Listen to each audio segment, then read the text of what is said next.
किसी भी टॉपर का। हर एक इंसान यही बोलता है कि रिवीजन इज द की। चीज ऐसी है जो आपको समझ नहीं आ रही है, बहुत बार पढ़ ली तो उसको छोड़ दो, उसको मत पढ़ो, क्योंकि सिलेक्शन लेना बहुत इजी होता है अगर आपको ये पता लग जाए कि आपको क्या चीज छोड़नी है और क्या चीज पढ़नी है। डेफिनेटली आप सब नॉर्सेट क्रैक कर सकते हैं अगर जो मेरी बोली हुई चीजें हैं अगर आप वो फॉलो करते हैं। So hello my cute little Norset aspirants, as many of you were asking कि दी like 75 days बच्चे अभी Norset 9 में, तो हम क्या करें इस मोमेंट पे, क्या चीज़ करनी ज़्यादा ज़रूरी है, क्या चीज़ नहीं करनी चाहिए। तो इसलिए जैसे बहुत लोगों के मेरे पास मैसेजेस आते हैं, that is why I am making this video कि Norset 9 के लिए 75 डेज़ जर्नी एक तरीके से आप समझ लो, क्योंकि ये जो 75 डेज़ है ये मोर और less they are very precious for you all. ठीक है, अगर किसी ने अभी तक भी कुछ नहीं करा है, अब भी अगर उनमें आता है ना कि you want to crack NORCET, then definitely आप सब नॉर्सेट क्रैक कर सकते हैं अगर जो मेरी बोली हुई चीज़ें हैं अगर आप वो फॉलो करते हैं। तो लेट्स बिगिन। वीडियो थोड़ी सी लंबी हो सकती है तो please bear with me, and it's a request, please आप पहले पूरी वीडियो देखिए, then if you have any doubt तो आप मुझसे पूछिए। बट क्योंकि काफ़ी लोग वीडियोस पूरी देखते नहीं है, then they ask unnecessarily doubts that I have already explained in the video, तो there is no point of making the video if you are not watching it. ठीक है, तो please do watch the video fully, and उसके बाद अगर आपको कोई doubt आता है then definitely you can text me on my Telegram channel और you can comment down. Okay, so let's begin with the video. First of all, अब हमारे पास 75 डेज रह गए हैं, तो सबसे ज़्यादा ज़रूरी इस टाइम पे क्या चीज़ें हैं और क्या चीज़ें नहीं है। फर्स्ट चीज़ जो आपको करनी है इस मोमेंट पे, that is to make a list of the subjects that you need to do. ठीक है, सब, क्योंकि आपके पास अगर कोई काउंट ही नहीं रहेगा कि मेरे को क्या चीज़ करनी है, क्या चीज़ नहीं करनी, कौन सा सब्जेक्ट अभी रह रहा है क्या, तो डेफिनेटली आप कंफ्यूज हो जाओगे। आपके पास कोई काउंट ही नहीं रहेगा कि कौन सी वीडियो पे मतलब कौन सा सब्जेक्ट हमें करना चाहिए, कौन सा हो गया, ऐसे ऐसे करके। सो फॉर दिस आप एक कोई भी नोटबुक लो या फिर अपने स्टडी टेबल पे, आई विल प्रेफर कि आप नोटबुक के लिए जाओ, notebook low that you can carry with your self anywhere. एक नोटबुक लो, ठीक है, और उसके अंदर जो भी आपके सब्जेक्ट्स है वो सब लिख लो। As I have earlier told in my video, जो मैंने पहले भी अपनी वीडियोज़ में बताया हुआ है, जैसे कि देखो मैंने ये बना रखा है, if you all can see, अगर ये आप लोगों को दिख रहा हो अच्छे से। ठीक है, जो मेरा रिवीजन होता जाता था मैं इसमें टिक करती जाती थी, तो सेम आपको ऐसा ही करना है। जैसे आपने कार्डियो का एक बार रिवीजन करा तो एक बार उसको लिख दो, एंडो का करा तो एक टिक लगा दो, रीनल का करा एक टिक लगा दो, ऐसे।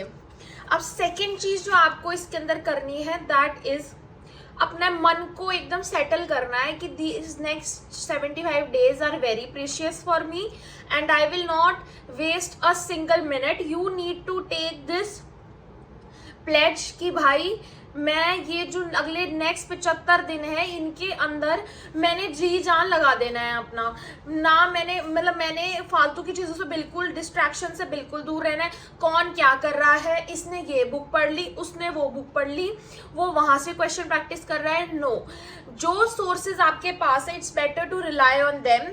इससे ज़्यादा मैं कुछ नहीं बोलूँगी। क्यों? क्योंकि आप जितनी ज़्यादा चीज़ों के लिए भागोगे ना उतना आपकी एक भी चीज़ अच्छे से नहीं हो पाएगी। इट्स बेटर कि एक चीज़ पे रहो। मैंने एक बुक करनी है तो दुनिया अगर 1000 बुक कर रही हो मुझे उससे कोई मतलब नहीं है। सेम स्ट्रैटेजी मैंने फॉलो करी थी, मेरे पास 4 बुक थे तो मैं 4 ही बुक करूंगी। अब दुनिया चाहे 100 बुक कर रही हो, यहाँ से क्वेश्चन प्रैक्टिस कर रही हो, वहां से कर रही हो, मैं उन 100 चीज़ों की तरफ नहीं भागूंगी, क्योंकि उन 100 चीज़ों की तरफ भागने की वजह से मेरी एक चीज़ भी अच्छे से नहीं हो पाएगी। तो इससे अच्छा है क्यों ना मैं अपनी एक चीज़ को 100 बार कर लूँ जो मुझे इतना ज़्यादा बेनिफिट दे कि उस बुक में से अगर कोई भी चीज़ आ जाती है इन केस, तो वो मेरी गलती से भी गलत ना हो। ये आपको ध्यान रखना है। तो कोई कुछ भी करे, कोई कहीं से क्या पढ़ रहा है क्या नहीं, उस पर बिल्कुल आपको बिल्कुल भी ध्यान नहीं देना है। ठीक है, अपने मन को बनाना है, अपने पेरेंट्स के लिए देखना है कि भाई मुझे मेरे पेरेंट्स को सही में प्राउड फील करवाना है। कोई भी कुछ भी बोलते हैं तो उन लोगों का मुंह बंद करवाने के लिए this is your chance, and definitely you can do it. If I can do it then you can do it, because I am also a very मतलब बहुत ही मीडियम स्टूडेंट थी मैं, लाइक मीडियम लेवल की। ठीक है, I wasn't sharp at all, I'm like similar to you all only। ठीक है, तो it's better अपनी पेरेंट्स के लिए आप ये चीज करो। अब आपने अपना मन बना लिया कि these 75 डेज आप अपने आप को दोगे, तो सबसे पहले मैंने बताया आप अपनी लिस्ट बनाओ। उसके बाद अब ये तब बता रही हूँ, अब इस टाइम पे आप सोचो कि इस टाइम पे आप नोट्स पूरे करोगे, then definitely it is not going to work. ठीक है, आप कहीं से थ्योरी ऐसे जैसे एनक्लेक्स है वहां से थ्योरी पढ़ सकते हो, लेकिन अगर अब आप नोट्स बनाने बैठोगे तो डेफिनेटली 2-2.5 मतलब हार्ड एक कोचिंग के नोट्स बनाने में इट टेक्स 4 to 5 months, तो definitely it is not going to work for you all. This video is for all those one who already completed their coaching और उसके बाद वो लोग लाइक प्रिपेयर करना चाहते हैं, अपने नोट्स लेने हैं। अपने नोट्स को जितनी बार आप गो थ्रू कर सकते हो उतनी बार आपको गो थ्रू करना है, मतलब कोई लिमिट ही नहीं है। आई एम नॉट सेइंग कि एक बार रिवीजन करो, 2 बार करो, 3 बार करो, 4 बार करो, जितनी बार आप कर सकते हो ना उतनी बार आपको रिवाइज करना है। Like whether it is 10 times और it can be 12 times, it can be 15 times. हर एक टॉपर की यही स्ट्रैटेजी होती है कि रिवीजन रिवीजन रिवीजन रिवीजन। आपको इस मोमेंट पे ये लगेगा कि मैं जो भी कर रहा हूँ या मैं जो भी कर रही हूँ मैं सब कुछ भूलती जा रही हूँ, बट द थिंग इज ये हर किसी के साथ होता है यार। मेरे साथ भी यही चीज हुई थी कि जब मैं पढ़ती तो मुझे भी यही लगता था, मैं अपने पापा को आके बोलती थी कि पापा मुझे कुछ भी रिटेन नहीं रह पा रहा, मैं कुछ भी लाइक पढ़ रही हूँ मुझे कुछ भी समझ नहीं आ रहा, कोई भी चीज मेरे दिमाग में रह ही नहीं रही है। ठीक है, बट उन्होंने यही चीज समझाई और इवन मेरे जो भी गाइड जिन्होंने भी मुझे गाइड करा उन्होंने सबने मुझे यही समझाया कि हर किसी के साथ होता है। आप कोई भी चीज पढ़ रही है कि हर एक इंसान के साथ होनी कि आप डेफिनेटली उस चीज को भूलोगे, बट जितना ज्यादा आप एक चीज को अपनी आंखों के आगे से निकालोगे उतनी ज्यादा उसकी प्रोबेबिलिटी इंक्रीज हो जाएगी कि जब एग्जाम में आगे एग्जाम में आपके वो क्वेश्चन आएगा तो definitely you are going to answer it and you will be answerable at that moment उस चीज के लिए, उस क्वेश्चन के लिए।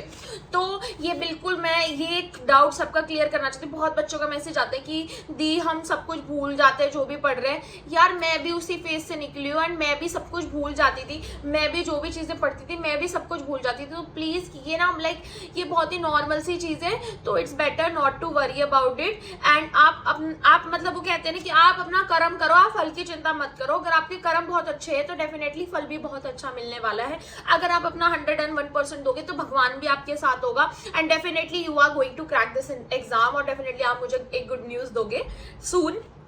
सो आपने नोटबुक ली, अब नोटबुक को कैसे रिवाइज करना है। जैसे मानो अब मैंने पीड्स खोल रखा है, ठीक है, अब मैंने पीड्स खोल लिया, कोई भी अब जैसे मानो जो भी चीज इंपॉर्टेंट होगी ना उससे हाईलाइट करना है। अब आप यकीन नहीं करोगे, these are the bunch of highlighters I have already used और इतने तो ना जाने कहाँ है जो मैंने फेंक दिए हैं। ठीक है, तो मतलब फेंक दिए इन द सेंस मुझे पता भी नहीं है कि वो कहाँ पे है इतने सारे हाईलाइटर्स। तो definitely you should use highlighters in your registers. क्यों? क्योंकि उससे आपको बहुत ज्यादा हेल्प मिलने वाली है। देखो जैसे ये देखो, क्योंकि लास्ट मोमेंट है, जब आप लास्ट रिवीजन करने आओगे ना तो आप इन हाईलाइटेड पॉइंट्स को देखोगे, क्योंकि जो लास्ट का 15 डेज का जो लास्ट रिवीजन होता है वो बहुत ज़्यादा ज़रूरी होता है, बहुत ज़्यादा हेल्प मिलती है उस लास्ट रिवीजन से। तो उस टाइम पे आप पूरे अपने नोट्स को नहीं पढ़ सकते, तो इट्स बेटर कि आप हाईलाइट करो और जब आप लास्ट रिवीजन करो देन आप जो हाईलाइटेड पॉइंट्स है बस उनको ही पढ़ो। ठीक है, मैंने पूरे में देखो सब में हाईलाइट कर रखा है, if you guys can see मैंने सब में हाईलाइट कर रखा है। ठीक है, ये देखो मैंने हर किसी में हर चीज में हर सब कुछ मैंने हाईलाइट कर रखा है।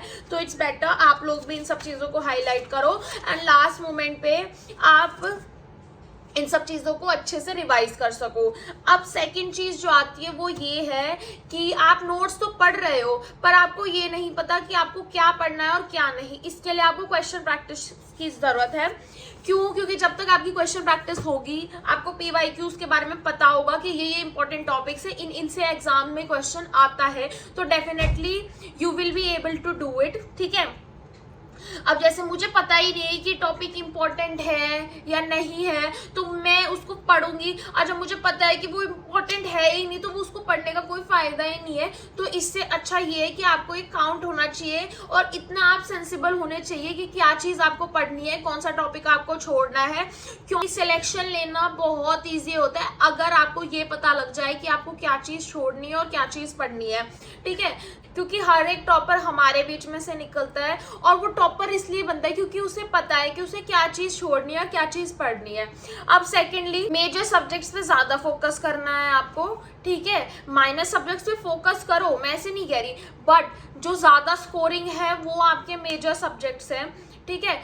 और एक्स्ट्रा चीज़ों की तरफ बिल्कुल भी नहीं भागना है। अब आप लास्ट मोमेंट पे सोचो मैं ये वाली बुक कर लूँ, मैं वो वाली बुक कर लूँ, तो it will not work at all. तो डेफिनेटली इट्स बेटर आप एक ही चीज़ पे स्टिक करो, उसको जितना ज़्यादा रिवीजन करोगे। और आप किसी भी टॉपर का इंटरव्यू देख लो, किसी भी टॉपर का, हर एक इंसान यही बोलता है कि रिविजन इज़ द की। अब आप एक चीज़ को एक बार पढ़ के सोचो कि मुझे ये चीज़ आ गई, तो सॉरी, आप बिल्कुल गलत हो। आप एग्जाम में बैठोगे, आपके सामने क्वेश्चन होगा, आपको पढ़ा हुआ क्वेश्चन होगा, लेकिन आप रिकॉल ही नहीं कर पाओगे कि इसका आंसर क्या है। आप यूँ सोचोगे कि मैंने ये पढ़ा हुआ है, लेकिन आप यूं ही नहीं सोच पाओगे ये कहाँ पढ़ा था। आपको ये भी याद रहोगे कि ये कहाँ पे पढ़ा था, पर आप उसका आंसर नहीं कर पाओगे। और उससे ज़्यादा दुख कोई भी नहीं हो सकता कि आपको पता होते ही आप उस चीज़ का आंसर नहीं कर पाए। तो इसलिए रिविजन ज़रूरी होता है कि जो एक इमेज बेस्ड, जो एक ब्लाइंड हमारी मेमोरी होती है, वो हमें हेल्प करती है एग्जाम में। तो इसलिए रिवीजन को बिल्कुल भी नहीं छोड़ना है। इन 75 डेज में आप 15 जो आपके रजिस्टर्स है उसके हिसाब से, जितना आपका सिलेबस है उस हिसाब से 15 या 20 दिन के स्लॉट बनाओ। एटलीस्ट 4 to 5 टाइम्स रिवीजन करना है इन 75 डेज में। अलॉन्ग विद दैट, चलो अब ये होगी रिवीजन की बात। अब ऐसे कुछ चीजें होंगी जो आपको नहीं आती होगी। कुछ ऐसा रहता होगा कि भाई जो मुझे समझ ही नहीं आ रहा, मैं कितनी प्रैक्टिस कर लूँ, मेरे को समझ ही नहीं आ रहा, समझ ही नहीं आ रहा। हाँ, एक और चीज, अगर कोई चीज ऐसी है जो आपको समझ नहीं आ रही है, बहुत बार पढ़ ली, तो उसको छोड़ दो, उसको मत पढ़ो। ये मैं इसलिए कह रही हूँ क्योंकि मेरे साथ ऐसा होता, कुछ ऐसी चीजें होती थी जो मैं पढ़ती थी पर मुझे समझ ही नहीं आ रही, तो इट्स नॉट वर्थ इट। आप उसके अंदर इतना अपना टाइम वेस्ट कर रहे हो तो उसका कोई फायदा नहीं है। तो इट्स बेटर कि उस चीज को छोड़ देने चाहिए, क्योंकि उससे आने का क्वेश्चन की प्रोबेबिलिटी कितनी है, एक। अब आप उसी एक चीज को 1-1.5 घंटे तक लेके बैठे हो, एक ही टॉपिक को, आपको कुछ समझ नहीं आ रहा है, ठीक है, तो क्या आपका टाइम वेस्ट हो रहा है ना। आप इससे अच्छा कि आप जो टाइम इसमें इन्वेस्ट कर रहा है वो टाइम आप किसी और चीज में दे सकते हो, वो ज्यादा अच्छी चीज है ना। तो यही चीज मैं फॉलो करती थी कि भाई अगर मेरे को कोई चीज नहीं समझ आ रही तो मैं इसे छोड़ दूंगी। और जो मेरे साथ पढ़ते थे मैं सबको यही बोलती थी, अगर मुझे कोई चीज नहीं समझ आ रही है, जैसे मुझे माइलस्टोन्स कभी समझ नहीं आए, कभी याद नहीं होते, तो बहुत मेहनत करी, कभी याद नहीं हुआ, तो मैं माइलस्टोन्स को छोड़ देती थी कि भाई मैं माइलस्टोन करूंगी ही नहीं। अगर बाय चांस अगर क्वेश्चन आता है then I will leave it. एक क्वेश्चन है मैं छोड़ दूंगी, कोई दिक्कत नहीं है, लेकिन अगर वो चीज़ मेरे को टाइम वेस्ट कर रही है, मेरे को समझ ही नहीं आ रही, ठीक है, तो मैं उसको छोड़ दूंगी। और यही मैं आपको एडवाइस करूंगी कि अगर कोई चीज़ नहीं समझ आ रही तो छोड़ दो। अब आप कहोगे दी सब चीज़ें थोड़ी ना छोड़ सकते, तो सब चीज़ें नहीं छोड़ सकते, वो कुछ एक्सेप्शन है जो सही में कुछ ऐसी चीज़ें जो आपको नहीं समझ आ रही। अब मैं क्या करती थी, कुछ इंपॉर्टेंट है या कुछ भी है तो उसके मैं ऐसे फ्लैश कार्ड्स बना लेती थी। देखो ये मैंने इतने सारे बना रखे हैं, ये देखो, ये रे, ठीक है। तो ये सब मैं क्या करती थी, जैसे मैं लाइब्रेरी जाती थी। हाँ, एक और मैं एडवाइस देना चाहूँगी, आई नो कुछ लोगों का सबका अलग अलग होता है, but for me library is the best place. अगर आपको अच्छे से उसको यूटिलाइज करोगे, it is the best place to study, ठीक है। इतनी एकांत वाली जगह कभी आपको घर में नहीं मिलेगी जो वहाँ पे मिलेगी। हाँ, यू शुड बी वाइज कि भाई आप अपना टाइम कैसे यूटिलाइज कर रहे हो। वहाँ पे जाके दोस्त नहीं बनाने, अगर आपने वहाँ पे जाके दोस्त बना रहे, definitely you will not be able to study. ये मेरे वर्ड्स हैं। अगर वहाँ पे आप अकेले खुद पढ़ते हो तो डेफिनेटली आप पढ़ोगे, पढ़ने वाले बच्चों के साथ बैठोगे तो आप पढ़ोगे। तो library is a very good place. और वहाँ पे जो आपका लाइक घर पे भी अगर आपका स्टडी टेबल, तो वहाँ पे ये सब चीज़ें लगा लो, definitely it is going to work. जो लास्ट मोमेंट जो रिवीजन होता है ना, वो इन्हीं सब चीज़ होते हैं, जब लास्ट में बिल्कुल पता है ना कि भाई कल मेरा पेपर है, तो यही सब चीज़ें आपको काम आएंगी। क्योंकि ये ऐसी चीज़ें होती है, ये कुछ वॉलेटाइल टॉपिक्स हैं, कुछ ऐसा है जो एग्जाम में बार बार पूछा जाता है, वो सब चीज़ें इसके अंदर लिखो। या फिर कुछ ऐसा है जो आपको समझ नहीं आ रहा, वो सब चीज़ें इसके अंदर लिखो, ठीक है। अब इसके साथ साथ आपको एमसीक्यू प्रैक्टिस करनी है। एमसीक्यू मैं एक शेड्यूल बनाती हूँ, if you guys are okay with it then you should follow it, नहीं तो आप अपना भी फॉलो कर सकते हैं। मैं क्या करती थी, सबसे पहले मैं जाते ही टेस्ट देती थी। सुबह मैं जैसे लाइब्रेरी पहुंची, जाते ही मैंने टेस्ट देना शुरू कर दिया। 10-11 बजे तक मेरा टेस्ट खत्म होता था, 8 साढ़े 8 9 बज जाते थे, मैं लाइब्रेरी जाती थी, ठीक है। फिर 11 बजे मैंने टेस्ट खत्म कर दिया। अब 11 बजे टेस्ट खत्म करने के बाद उसका एनालिसिस करने के बाद अच्छे से पूरा टेस्ट सीरीज मैंने ऑलरेडी आपको बता दी है। मैंने कॉन्सेप्ट स्टार्स टेस्ट सीरीज ली थी, ठीक है। और पूरा का पूरा उसको एनालाइज करने के बाद मैं अपने नोट्स पढ़ती थी। नोट्स में पढ़ती थी फिर 2 बजे तक, ठीक है। 2 बजे तक मैंने अपने नोट्स पढ़े, फिर मैं अपना लंच करती थी। लंच मैं वहीं लाइब्रेरी में ही करती थी। अब लंच करने के बाद आप क्या करो, फिर से आके अपना रिवीजन शुरू कर दो। एक आप 10 मिनट का नैप ले सकते हो, उसके बाद अपना फिर से रिवीजन शुरू कर दो। अब अपना रिवीजन आपने शुरू कर दिया, अब आप रिवीजन करो 5 बजे तक या 6 बजे तक, ठीक है। जितनी देर भी आप कर सकते हो, 5-6 बजे तक में रिवीजन करो। अब उसके बाद आपको करनी है क्वेश्चन प्रैक्टिस। अब क्वेश्चन प्रैक्टिस के लिए मैंने ऑलरेडी एक वीडियो बना रखी है, कौन कौन सी बुक्स बेस्ट है। और डेफिनेटली इनके अलावा आपको कोई बुक करने की जरूरत नहीं है, definitely it is going to है, ठीक है। और अब मैंने क्वेश्चन प्रैक्टिस का भी आपको बता दिया। क्वेश्चन प्रैक्टिस आपको करनी है जो बुक्स मैंने आपको बता रखी है उनसे। अब आपने क्वेश्चन प्रैक्टिस कर ली, उसके बाद आता है रात में आप घर, जैसे आप घर चले गए तो घर जाके भी यू शुड यूटिलाइज, बिकॉज अभी सिर्फ 75 डेज रह गए, तो 10-12 आवर्स तो आपको स्टडी करना ही करना है डेफिनेटली। देन ओनली अगर आपको बेनिफिट मिलेगा। क्योंकि 10-12 आवर्स आप नहीं भी, मतलब जैसे 10-12 आवर्स होते हैं भाई, उसके अंदर पूरा 10 के 10, 12 के 12 घंटे प्रोडक्टिव नहीं होते।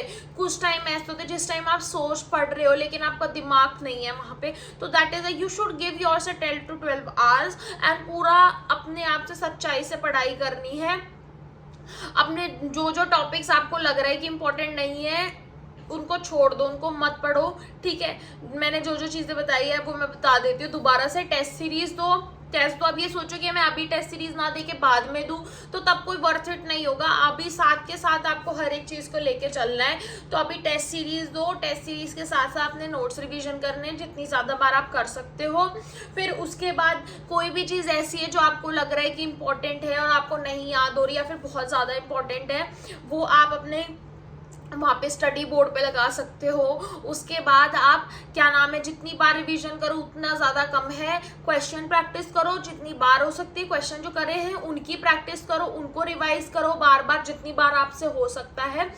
बस अगर आप ये नेक्स्ट 75 डेज तक ये चीज फॉलो कर लेते हो तो definitely you are going to get selected and you going to become a nursing officer in NORCET 9। These are my words, ठीक है।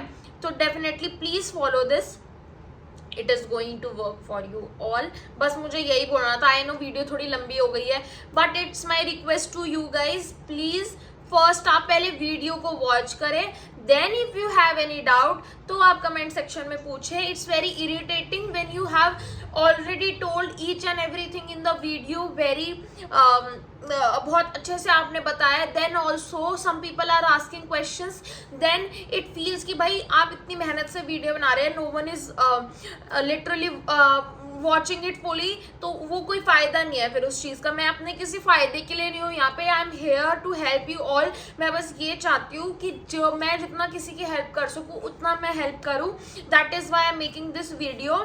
बाकी it's totally up to you guys, ठीक है। और बस यही है, इन 75 डेज में बिल्कुल सबको छोड़ दो, ठीक है। फोन, सोशल मीडिया डिस्ट्रैक्शन, इसके लिए मैं बताती हूँ। आप ये चीज फॉलो कर सकते हैं कि जैसे आप पूरे दिन अगर आप डीएक्टिवेट नहीं कर सकते तो आप पूरा दिन डिलीट करके उसको रात को डाउनलोड करके आप उसे चला सकते हैं जब आप सोने वाले हो। Because I know social media से हम लोग आज के टाइम में बहुत ज़्यादा एडिक्टेड है, तो हम उसको इतना ज़्यादा नहीं कर पाते हैं कोप अप उस चीज़ से, तो आप ऐसे कर सकते हैं। बाकी it's totally up to you. बस that's all for this video. If you guys have any doubt after watching this video fully, then you can definitely ask me in the comment section, or you can message me on Telegram. I will definitely answer your questions. और बस thank you for watching me. Bye bye. Meet you in the next video. अगर आपको कोई भी और doubt हो, if you want any video on any other topic, then definitely you can comment down. I'll tell you about that also. And thank you so much for watching this video. Meet you in the next video. All the best and meet you next time. Bye bye.